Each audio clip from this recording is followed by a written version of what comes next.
Hi friends, life style Deepu Suri YouTube ಚಾನಲ್ಗೆ ನಮಸ್ಕಾರ. ಎಲ್ಲ ಹೇಗಿದ್ದೀರಾ? ಐ ಹೋಪ್ ಎಲ್ಲರೂ ಕೂಡ ಚೆನ್ನಾಗಿದ್ದೀರಾ ಅಂತ ಅಂದ್ಕೊಂಡಿದ್ದೀನಿ. ನಾನು ಕೂಡ ತುಂಬ ಚೆನ್ನಾಗಿದ್ದೀನಿ.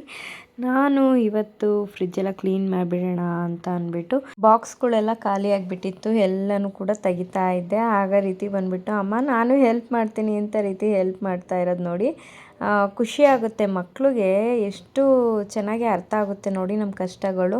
ಅದಕ್ಕೆ ಬಂದುಬಿಟ್ಟು ಹೆಲ್ಪ್ ಮಾಡ್ತಾ ಇದ್ದಾರೆ. ಮತ್ತು ಕೂದಲು ಸರಿ ಮಾಡ್ಕೊಂಡಿರಲಿಲ್ಲ, ಎಲ್ಲ ಕೆದ್ರಕೊಂಡ್ಬಿಟ್ಟಿದ್ರು ಅಂತ ಎಲ್ಲ ನೀಟಾಗೆ ಕೂದಲು ಹಾಕ್ತಾಯಿದ್ದೀನಿ ಮನೆಯಲ್ಲಿ. ಅದಕ್ಕೆ ಹೇಳೋದು ಹೆಣ್ಮಕ್ಳು ಇರಬೇಕು ಅಂತ.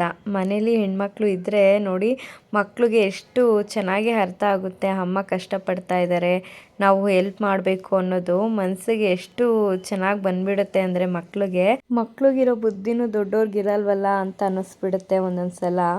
ಏನೇ ಆದ್ರೂ ನಮ್ಮ ಮಕ್ಳಿಗೆ ನೋಡಿ ಎಷ್ಟು ಕೃತಜ್ಞತೆ ಅನ್ನೋದಿರುತ್ತೆ. ಅಮ್ಮ ಕಷ್ಟಪಡ್ತಾ ಇದ್ದಾರೆ ಅನ್ನೋದು ಜಾಸ್ತಿನೇ ಇರುತ್ತೆ. ಬೇಡ ಬೇಡ ಅಂತ ಅಂದ್ರೂ ರೀತಿ ಬಿಡ್ತಾನೆ ಇಲ್ಲ. ಅಮ್ಮ ನೀನು ಆರಾಮಾಗಿ ಕುತ್ಕೋ, ನಾನೆಲ್ಲ ಕ್ಲೀನ್ ಮಾಡಿ ಕೊಡ್ತೀನಿ ಅಂತ ಅಂದ್ಬಿಟ್ಟು ರೀತಿ ಹೇಳ್ತಾಯಿದ್ರು. ಸರಿ ಅಮ್ಮ ಆಯಿತು ಎತ್ಕೊಡು ಅಂತ ಅಂದ್ಬಿಟ್ಟು ನಾನೇ ಸುಮ್ಮನೆ ಆಗಿಬಿಟ್ಟೆ. ಹಾಗೆ ಮತ್ತು ಮನೇಲಿ ಸ್ವಲ್ಪ ರೇಷನ್ ಎಲ್ಲ ಇತ್ತು. ಮತ್ತೆ ಎಂತಕ್ಕೆ ಇವಾಗ ಹೋಗಿ ರೇಷನ್ ತೊಗೊಬಂದು ಮತ್ತೆ ಅದಕ್ಕೂ ಡಬಲ್ ಖರ್ಚಾಗುತ್ತೆ ಅಂತ ಅಂದ್ಬಿಟ್ಟು ನಾನೇ ಇರೋ ರೇಷನಲ್ಲಿ ಮೇಂಟೈನ್ ಮಾಡೋಣ ಅಂತ ಅಂದ್ಬಿಟ್ಟು ಮೇಲ್ಗಡೆ ಒಂದಷ್ಟು ಫಿಝರಲ್ಲಿ ನಾನು ಐಸ್ ಬಾಕ್ಸ್ ಹತ್ರ ಎಲ್ಲ ಕಾಳುಗಳು ಎಲ್ಲ ಇಟ್ಟಿದ್ದೆ. ಅದನ್ನೆಲ್ಲ ಎತ್ಕೊಂಡು ಇವಾಗ ಎಲ್ಲ ನೀಟಾಗಿ ಅರೇಂಜ್ ಮಾಡ್ಕೊಂಬಿಡೋಣ. ಆವಾಗ ಯಾವುದು ಕಮ್ಮಿ ಇರುತ್ತೋ ಮತ್ತು ಯಾವುದು ಖಾಲಿ ಆಗಿದೆಯೋ ನನಗೂ ಗೊತ್ತಾಗುತ್ತೆ. ಆವಾಗೆಲ್ಲ ಒಂದು ಲೀಸ್ಟ್ ಮಾಡಿ ಬರ್ಕೊಬಿಟ್ರೆ ನೆಕ್ಸ್ಟು ರೇಷನ್ ತೊಗೊಬರೋದಕ್ಕೆ ನನಗೂ ಕೂಡ ಈಸಿ ಆಗುತ್ತೆ ಅಂತ ಅಂದ್ಬಿಟ್ಟು ನಾನು ಎಲ್ಲ ನೋಡಿಕೊಂಡು ಚೆಕ್ ಮಾಡ್ಕೊತಾ ಇದ್ದೀನಿ. ಮನೆಯಲ್ಲಿ ಏನಿದೆ ಏನಿಲ್ಲ ಅಂತ ಅಂದ್ಬಿಟ್ಟು ಗೊತ್ತಾಗ್ಬಿಟ್ರೆ ಅದು ಒಂದು ಲೀಸ್ಟ್ ಮಾಡ್ಕೊಂಬಿಟ್ರೆ ಬೆಟರ್ ಇರುತ್ತೆ. ಮತ್ತು ಇನ್ನೊಂದು ಏನಂತ ಅಂದರೆ ಅಟ್ಲೀಸ್ಟ್ ಒಂದು ತಿಂಗಳವರೆಗೂ ಮೇಂಟೈನ್ ಮಾಡೋ ಥರನಾದರೂ ನಾವು ರೇಷನ್ನ ಇಟ್ಕೊಬೇಕು. ಯಾಕೆ ಅಂತಂದರೆ ಜಾಸ್ತಿನೇ ತಂದಿದ್ದೆ ಲಾಸ್ಟ್ ಟೈಮ್ ನಾನು ತರಬೇಕಾದ್ರೆ ಎಲ್ಲ 2 ಕೆ ಜಿ ಹಾಕಿಸ್ಬಿಟ್ಟಿದ್ದೆ. ಸೊ ಹಾಗಾಗಿ ಸ್ವಲ್ಪ ಹಾಗೆ ರೇಷನ್ ಇತ್ತು. ಅದನ್ನೇ ನೋಡೋಣ ಎಷ್ಟಿದೆ ಏನು ಅಂತ ಅಂದ್ಬಿಟ್ಟು ಎಲ್ಲ ತೆಗ್ದು ಎಲ್ಲ ನೀಟಾಗಿ ಕ್ಲೀನ್ ಮಾಡಿಬಿಡೋಣ. ಇವತ್ತು ಸ್ವಲ್ಪ ಫ್ರೀ ಇದ್ನಲ್ವ, ಎಲ್ಲ ಕ್ಲೀನ್ ಮಾಡ್ಕೊಂಬಿಟ್ರೆ ಸ್ವಲ್ಪ ಫ್ರಿಜ್ಜೆಲ್ಲ ಕ್ಲೀನ್ ಆಗುತ್ತೆ. ಆವಾಗ ನೋಡೋದಕ್ಕೂ ತೆಗಿಯೋದಕ್ಕೂ ಚೆನ್ನಾಗಿ ಕಾಣಿಸುತ್ತೆ. ಸ್ವಲ್ಪ ಗಲೀಜಾಗಿಬಿಟ್ರೆ ಅಯ್ಯೋ ಏನಪ್ಪ ಇಷ್ಟೊಂದು ಗಲೀಜಾಗಿದೆ ಅಂತ ಅಂದ್ಕೊಂಬಿಡ್ತೀವಿ. ಮತ್ತು ಗಲೀಜಾದ್ರೂ ಕೂಡ ನನಗೆ ಇಷ್ಟ ಆಗಲ್ಲ. ಅವಾಗವಾಗ ಕ್ಲೀನ್ ಮಾಡ್ಕೊಂಬಿಟ್ರೆ ಬೆಟರು. ಯಾಕೆ ಅಂತಂದರೆ ಏನೇ ಒಂದು ಇಟ್ಟರು ಅದೆಲ್ಲ ಹಾಳಾಗುತ್ತೆ. ಯಾಕೆಂದರೆ ಸ್ವಲ್ಪ ಸಾಂಬಾರು ಅದು ಇದು ಏನಾದರೂ ಇಡ್ತೀವಿ, ಅದೆಲ್ಲ ಚೆಲ್ಲೋಯ್ತು ಅಂದರೆ ಫ್ರಿಜ್ಜೆಲ್ಲ ಗಲೀಜಾಗಿಬಿಡುತ್ತೆ. ಅದಕ್ಕೋಸ್ಕರ ಅವಾಗವಾಗ ಕ್ಲೀನ್ ಮಾಡ್ಕೊಂಬಿಟ್ರೆ ನೀಟಾಗಿರುತ್ತೆ ಫ್ರಿಜ್ಜು. ಇದೆಲ್ಲ ತೊಗೊಂಡೋಗಿ ವಾಶ್ ಮಾಡೋಕ್ಕೆ ಹಾಕ್ಬಿಡೋಣ. ಅಂದರೆ ಸ್ವಲ್ಪ ಫುಲ್ಲು ಗ್ಲಾಸು ನನ್ನದು ಫ್ರಿಜ್ಜಲ್ಲಿ ಇರೋದು. ಹಾಗಾಗಿ ಆ ಗ್ಲಾಸೆಲ್ಲ ಮಕ್ಕಳು ಮುಟ್ಟಿದ್ರೆ ಎಲ್ಲಿ ಒಡೆದೋಗ್ಬಿಡುತ್ತೋ ಅನ್ನೋ ಭಯಕ್ಕೆ ಎತ್ಕೊಂಡು ಹೋಗ್ಬಿಟ್ಟೆ ಎಲ್ಲ ನೀಟಾಗಿ ಕ್ಲೀನ್ ಮಾಡೋಣ ಅಂತ. ಹೋಗಿ ಬರೋ ಅಷ್ಟರಲ್ಲಿ ರೀತಿ ನೋಡಿ ಫ್ರಿಜ್ ಒಳಗಡೆ ಕೂತಿರೋದು ನಾನು ಬಂದಿದ್ದ ತಕ್ಷಣ ಗದ್ರಿದ್ದೀನಿ. ಯಾಕೆಂದರೆ ಫ್ರಿಜ್ಜು ಆನಲ್ಲೇ ಇಟ್ಟಿದೆ. ಅಂದರೆ ಎಲ್ಲರೂ ಆಫ್ ಮಾಡಿ ಫ್ರಿಜ್ ಕ್ಲೀನ್ ಮಾಡ್ತಾರೆ, ನಾನು ಹಂಗಲ್ಲ, ಆನ್ ಮಾಡಿಕೊಂಡೆ ಫ್ರಿಜ್ನ ಕ್ಲೀನ್ ಮಾಡ್ತಾ ಇರ್ತೀನಿ. ಸೊ ಹಾಗಾಗಿ ಇವಾಗ ರೀತಿನ ನೋಡಿ ಮಿತು ಹೋಗಿ ಫ್ರಿಜ್ ಒಳಗಡೆ ಕುತ್ಕೊಂಡ್ಬಿಟ್ಟು ಎದ್ರು. ಇಬ್ರಿಗೂ ಹೇಳಿ ಆ ಥರ ಕುತ್ಕೋಬಾರ್ದಪ್ಪ, ಇಬ್ರು ಕರೆಂಟ್ ಹೊಡೆಯುತ್ತೆ ಅಂತ ಹೇಳಿ ಇಬ್ರು ಎಬ್ಬಿಸಿದ್ದಾಯಿತು. ಮತ್ತು ಆಲ್ರೆಡಿ ಒಂದು ಸಲ ನಾನು ವಾಶ್ ಮಾಡಿ ಎಲ್ಲ ರೇಷನ್ ಎಲ್ಲ ತುಂಬಿಕ್ಕಿದ್ದೆ. ಜಸ್ಟ್ ಇವಾಗ ಖಾಲಿ ಆಗಿರೋದು ಮಾತ್ರ ತುಂಬಿಡಬೇಕಲ್ವ ಅಂದ್ಬಿಟ್ಟು ಹಾಗಾಗಿ ನೀಟಾಗಿ ಒರೆಸ್ಬಿಟ್ಟು ತುಂಬಿಟ್ಬಿಡೋಣ.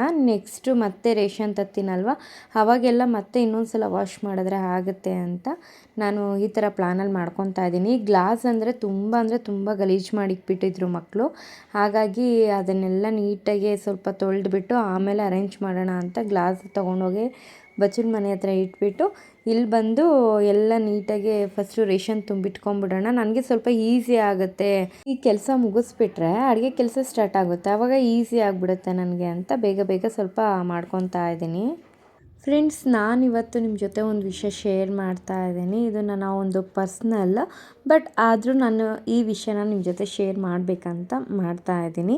ಏನಂತ ಅಂದರೆ ನಾವು ತುಂಬ ಪೇಷನ್ಸಿಂದ ಇದ್ದೀವಿ ಅಂತ ಅಂದರೆ ಅವ್ರು ನಮ್ಮನ್ನು ಹಾಳು ಮಾಡೋದಕ್ಕೆ ನೋಡ್ತಾ ಇರ್ತಾರೆ. ಸೊ ಅಂಥ ಜನಗಳಿಂದ ನಾವು ದೂರನೇ ಇದ್ದೀವಿ ಅಂತ ಅಂದ್ರೂ ನಮ್ಮನ್ನು ಸುಮ್ಮನೆ ಇರೋದಕ್ಕಂತೂ ಬಿಡ್ತಾನೇ ಇಲ್ಲ. ಇಟ್ಸ್ ಓಕೆ, ಪರವಾಗಿಲ್ಲ. ಅವ್ರು ನಮ್ಮನ್ನು ಹಾಳು ಮಾಡಬೇಕು ಅಂತ ನಿಂತಿದ್ದಾರೆ ಅಂತ ಅಂದಮೇಲೆ ಮೇಲೊಬ್ಬ ಭಗವಂತ ಅನ್ನೋನಿದ್ದೇ ಇರ್ತಾನೆ, ಮೇಲೊಬ್ಬ ನೋಡ್ತಾನೆ ಇರ್ತಾನೆ ಯಾರು ಏನೇನು ಮಾಡ್ತಿದ್ದಾರೆ ಅಂತ ಅಂದ್ಬಿಟ್ಟು. ನಾವು ಅವ್ರ ಬಗ್ಗೆ ಮಾತಾಡೋದಾಗಲಿ, ಅವ್ರನ್ನ ನೋಡೋದಾಗಲಿ, ಮಾತಾಡಿಸೋ ಪ್ರಯತ್ನ ಆಗಲಿ ನಾವು ಮಾಡಲ್ಲ. ಏಕೆ ಅಂತಂದರೆ ನಮ್ಗೆ ಅವ್ರು ಇಷ್ಟ ಆಗ್ತಿಲ್ಲ ಅಂತ ಅಂದಮೇಲೆ ಅವರು ಎಲ್ಲಿರಬೇಕೋ ಅಲ್ಲೇ ಇರಲಿ, ನಾವು ಎಲ್ಲಿರಬೇಕೋ ಅಲ್ಲೇ ಇರೋಣ.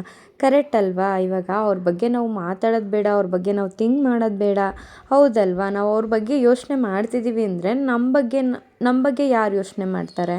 ಕರೆಕ್ಟ್ ಅಲ್ವಾ? ಇವಾಗ ನಮ್ಮ ಬಗ್ಗೆ ನಾವೇ ಯೋಚನೆ ಮಾಡಿಲ್ಲ ಅಂತ ಅಂದರೆ ಮಕ್ಳ ಬಗ್ಗೆ ಯಾರು ಯೋಚನೆ ಮಾಡ್ತಾರೆ? ಮಕ್ಳ ಬಗ್ಗೆ ಯೋಚನೆ ಮಾಡಬೇಕು, ನಮ್ಮ ಬಗ್ಗೆ ಯೋಚನೆ ಮಾಡಬೇಕು, ನಾವು ಮುಂದೆ ಏನೇನು ಕೆಲಸ ಮಾಡಬೇಕು ಅನ್ನೋದ್ರ ಬಗ್ಗೆ ಯೋಚನೆ ಮಾಡಬೇಕು ಅಷ್ಟೇ. ನಾನು ಹೇಳೋದೇನೆಂದರೆ ಯಾವಾಗಲೂ ಅಷ್ಟೇ ನಾವು ನಮ್ಮ ಬಗ್ಗೆ ಯೋಚನೆ ಮಾಡಬೇಕು, ನಮ್ಮ ಬಗ್ಗೆ ನಾವು ಕಾಳಜಿ ತಗೊಬೇಕು. ಇಷ್ಟು ದಿನ ಆ ಕೆಲಸ ಆಗ್ತಾನೇ ಇರಲಿಲ್ಲ. ಬೇರೆಯವರು ಆ ಥರ ಮಾತಾಡ್ತಾರೆ, ಈ ಥರ ಮಾತಾಡ್ತಾರೆ, ಅಪ್ಪ ಈ ಜನಗಳ ಮಧ್ಯೆ ನಾವು ಬದುಕ್ತಿದ್ದೀವ ಅಂತ ಅನ್ನಿಸ್ಬಿಡುತ್ತೆ. ಅಂದರೆ ಎಲ್ಲರಿಗೂ ಅಲ್ಲ, ಕೆಲವೊಂದಷ್ಟು ಜನಗಳಿದ್ದಾರೆ, ಅವ್ರಿಗೆ ಮಾತ್ರನೇ ಪರ್ಸ್ನಲಾಗಿ ಹೇಳ್ತಾ ಇರೋವಂಥದ್ದು. ಇವ್ರ ಸವಾಸನೇ ಬೇಡ ಅಂತ ನಾವು ಸುಮ್ಮನೆ ಇರಬೇಕಾದ್ರೆ ನಮ್ಮ ಬಗ್ಗೆ ಇವರು ಮಾತಾಡೋದ್ರಿಂದ ಏನು ಪ್ರಯೋಜನ ಇಲ್ಲ. ನೀವು ಮಾತಾಡ್ತಿದ್ದೀರಾ ಅಂತ ನನಗೆ ಗೊತ್ತಿದ್ದೂ ನಾನು ತುಂಬ ಪೇಷನ್ಸಿಂದ ಇದ್ದೀನಿ ಅಂತ ಅಂದರೆ ಅದು ದೇವರೊಬ್ಬನಿಗೆ ಗೊತ್ತಿದೆ ಏನು ಅಂತ ಅಂದ್ಬಿಟ್ಟು ಒಂದಲ್ಲ ಒಂದು ದಿನ ಅದಕ್ಕೆ ಆನ್ಸರ್ ಮಾಡೇ ಮಾಡ್ತೀವಿ. ಜಾಸ್ತಿ ಬೇರೆಯವ್ರ ಬಗ್ಗೆ ಯೋಚನೆ ಮಾಡಿದ್ರೆ ಏನಾಗುತ್ತೆ ಗೊತ್ತಾ? ಅವ್ರು ಹೀಗಂದರು ಹಾಗಂದರು ಅಂತ ಊಟ ಮಾಡೋದು ಬಿಡೋದು, ಮತ್ತು ನಾವು ಏನಾದರೂ ಒಂದು ಕೆಲಸ ಮಾಡ್ತಾಯಿದ್ದೀವಿ, ಆ ಕೆಲಸ ಅರ್ಧದಲ್ಲೇ ನಿಂತ್ಕೊಳ್ಳೋದು, ಇದೆಲ್ಲ ಹಾಗೇ ಆಗುತ್ತೆ, ಇದೆಲ್ಲ ಸಹಜವಾಗಿ ಹಾಗೇ ಆಗುತ್ತೆ. ನಾನೇನಂತ ಹೇಳ್ತೀನಿ ಅಂತಂದರೆ ಅವ್ರು ಎಷ್ಟಾದರೂ ಮಾತಾಡ್ಕೊಳ್ಳಿ, ಎಷ್ಟು ದಿನ ಮಾತಾಡೋರು ಮಾತಾಡ್ತಾನೆ ಇರ್ತಾರೆ, ಮಾತಾಡೋರು ಮಾತಾಡ್ತಾನೆ ಇರ್ತಾರಾ? ಮಾತಾಡ್ಕೊಳ್ಳಿ ಬಿಡಿ, ಅವ್ರ ಪಾಡಿಗೆ ಅವ್ರು ಮಾತಾಡ್ಕೊಳ್ಳಿ. ಆದರೆ ಒಂದಲ್ಲ ಒಂದು ದಿನ ಅವ್ರಿಗೆ ಅದು ಒಂದು ಆನ್ಸರ್ ಸಿಕ್ಕೇ ಸಿಗುತ್ತೆ ಅನ್ನೋದು ನನ್ನ ನಂಬಿಕೆ. ಹಾಗಾಗಿ ನಾನು ಅವ್ರ ಸವಾಸಕ್ಕೆ ಹೋಗ್ತಾ ಇಲ್ಲ, ಅವರು ನನ್ನ ಸವಾಸಕ್ಕೆ ಬರದೇ ಇದ್ದರೆ ತುಂಬ ಒಳ್ಳೆಯದು. ಹಾಗಾಗಿ ಈ ವಿಡಿಯೋ ಮುಖಾಂತರ ನಾನು ಹೇಳ್ತಾ ಇದ್ದೀನಿ. ಇದು ಯಾರಿಗೆ ಹೇಳಿದ್ದೀನಿ ಅಂತಲೂ ಕೂಡ ಆಲ್ರೆಡಿ ಅರ್ಥ ಆಗಿರುತ್ತೆ. ಅರ್ಥ ಆಗಿದ್ದರೆ ಅದನ್ನು ಅವ್ರು ತಿದ್ಕೊಂಡ್ರೆ ಅವ್ರಿಗೆ ಒಳ್ಳೆಯದು. ಅದನ್ನು ಅವ್ರು ತಿದ್ಕೊಂಡಿಲ್ವಾ, ಅದು ಅವ್ರ ಇಷ್ಟ ಬಂದಿದ್ದು ಅಷ್ಟೇ ನಾನು ಹೇಳೋದು. ಈಗ ನಮ್ಮ ಪಾಡಿಗೆ ನಾವು ಇದ್ದೀವಿ ಅಂತ ಅಂದರೆ ನೀವು ನಿಮ್ಮ ಪಾಡಿಗಿರೋದು ತುಂಬಾ ಒಳ್ಳೆಯದು ಅಂತ ನಾನು ಈ ವಿಡಿಯೋ ಮುಖಾಂತರ ಹೇಳ್ತಾ ಇದ್ದೀನಿ. ನಿಮಗೆ ನಾವು ಇಷ್ಟ ಅಲ್ವಾ? ಬೇಡ ಬಿಡಿ, ನಮ್ಮನ್ನು ದೂರನೇ ಇಟ್ಟಿದ್ದೀರಾ, ನಾವು ದೂರನೇ ಇರ್ತೀವಿ, ನಮಗೆ ನೀವಿಷ್ಟ ಆಗಬೇಕು ಅನ್ನೋದು ಏನೂ ಇಲ್ಲ. ಯಾರು ಇಷ್ಟ ಕಷ್ಟ ಕಟ್ಕೊಂಡು ನಮಗೇನು ಯಾರೇನು ಊಟ ಬಟ್ಟೆ ಆಗಲಿ ಏನೇ ಒಂದಾಗಲಿ ಯಾರು ತಂದಾಗ್ತಾ ಇಲ್ಲ. ನಾವು ಕಷ್ಟಪಟ್ಟು ದುಡಿತಾ ಇದ್ದೀವಿ, ನಾವು ತಿಂತಾ ಇದ್ದೀವಿ, ನಾವು ನಮ್ಮ ದುಡ್ಡಲ್ಲಿ ನಾವು ಬದುಕ್ತಾ ಇದ್ದೀವಿ ಹೊರತು ಬೇರೆಯವ್ರ ಹಂಗಿಂದ ನಾವೇನು ಬದುಕ್ತಾನೂ ಇಲ್ಲ, ಏನೂ ಇಲ್ಲ. ಇನ್ನೊಬ್ರಿಗೆ ಹೇಳ್ಕೊಟ್ಟು ಒಂದಲ್ಲ ಒಂದು ದಿನ ಆ ನೋವನ್ನ ನೀವೇ ಅನುಭವಿಸ್ತೀರಾ. ಇವಾಗೆಲ್ಲ ಏನು ಹೇಳ್ತಾರೆ ಹೇಳಿ, ಕರ್ಮ ರಿಟರ್ನ್ಸ್ ಅಂತ. ಹಾಗೆ ನಾವು ಹೇಳ್ಕೊಟ್ಟಿದ್ದು ನಮಗೆ ರಿಟರ್ನ್ಸ್ ಆಗೇ ಆಗುತ್ತೆ, ಅದನ್ನು ಯಾವತ್ತೂ ಮರಿಬೇಡಿ. ಹಾಗೆ ಯಾರು ಹೇಳ್ಕೊಡ್ತಾ ಇದ್ದೀರಾ ಅದನ್ನು ಕೂಡ ಹೇಳೋದನ್ನು ಸ್ವಲ್ಪ ನೀವು ಸ್ಟಾಪ್ ಮಾಡಿಕೊಂಡ್ರೆ ನಿಮಗೆ ಒಳ್ಳೆಯದು. ಓಕೆ, ಪರವಾಗಿಲ್ಲ, ಕರ್ಮ ರಿಟರ್ನ್ಸ್ ಅನ್ನೋದು ಅದು ಏನು ಹೇಳ್ತಾರೆ ಯಾವತ್ತಿದ್ರೂ ರಿಟರ್ನ್ ಆಗೇ ಆಗುತ್ತೆ. ಅದನ್ನು ನಾನು ಕಣ್ಣಾರೆ ನೋಡ್ತೀನಿ. ಹಾಗಾಗಿ ಈ ಒಂದು ವಿಷಯ ನಾನು ನಿಮ್ಮ ಜೊತೆ ಶೇರ್ ಮಾಡಿದೆ ಫ್ರೆಂಡ್ಸ್. ಈ ವಿಷಯ ನಾನು ನಿಮ್ಮ ಜೊತೆ ಶೇರ್ ಮಾಡಬಾರ್ದಾಗಿತ್ತು, ಬಟ್ ನನಗೆ ಅಂತ ಹೇಳ್ಕೊಳ್ಳೋದಕ್ಕೆ ಅಂತ ಯಾರೂ ಇಲ್ಲ. ಸೊ ಹಾಗಾಗಿ ಈ ಒಂದು ವಿಷಯ ನಿಮ್ಮ ಜೊತೆ ಶೇರ್ ಮಾಡಿಕೊಂಡ್ರೆ ನನಗೂ ಕೂಡ ಮನಸ್ಸು ಹಗುರ ಆಗುತ್ತೆ ಅಂತ ಅಂದ್ಬಿಟ್ಟು ಈ ವಿಷಯನ ನಾನು ನಿಮ್ಮ ಜೊತೆ ಶೇರ್ ಮಾಡಿದ್ದೀನಿ. ನೋಡಿ, ಒಂದು ಕಡೆ ಮುಟ್ಟಿಗೆ ಕಿತ್ತಿದ್ದೀನಿ, ಇನ್ನೊಂದು ಕಡೆ ಎಗ್ ರೈಸ್ ಮಾಡ್ತಾ ಇದ್ದೀನಿ. ಒಂದೇ ಒಂದು ಸಣ್ಣ ಪಿಂಪಲ್ಸ್ ಆಗ್ಬಿಟ್ಟಿದೆ ಗೈಸ್, ಏನಾಗ್ತಿದೆ ಅಂತ ಗೊತ್ತಿಲ್ಲ.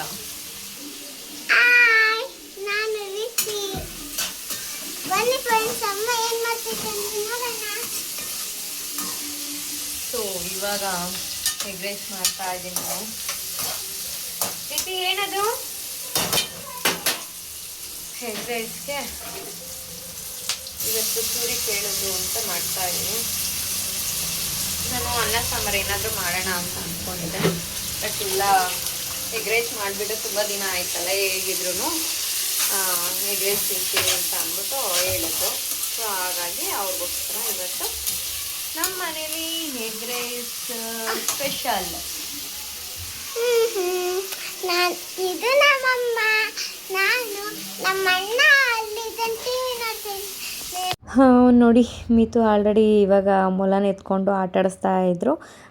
ಮಕ್ಕಳ ಜೊತೆಗೆ ಮೊಲಗಳು ಎಷ್ಟು ಚೆನ್ನಾಗಿ ಆಟಾಡ್ಕೊತಾ ಇದ್ವು ಅಂತ ಅಂದರೆ, ಇನ್ನೂ ಸಣ್ಣ ಸಣ್ಣ ಮರಿಗಳಲ್ವಾ, ಸೊ ವಿಡಿಯೋದಲ್ಲಿ ತೋರಿಸಿರಲಿಲ್ಲ, ಹಾಗಾಗಿ ಈ ವಿಡಿಯೋದಲ್ಲಿ ತೋರಿಸ್ತಾ ಇದ್ದೀನಿ ಮೊಲ ಹೇಗಿದೆ ಅಂತ ಅಂದ್ಬಿಟ್ಟು.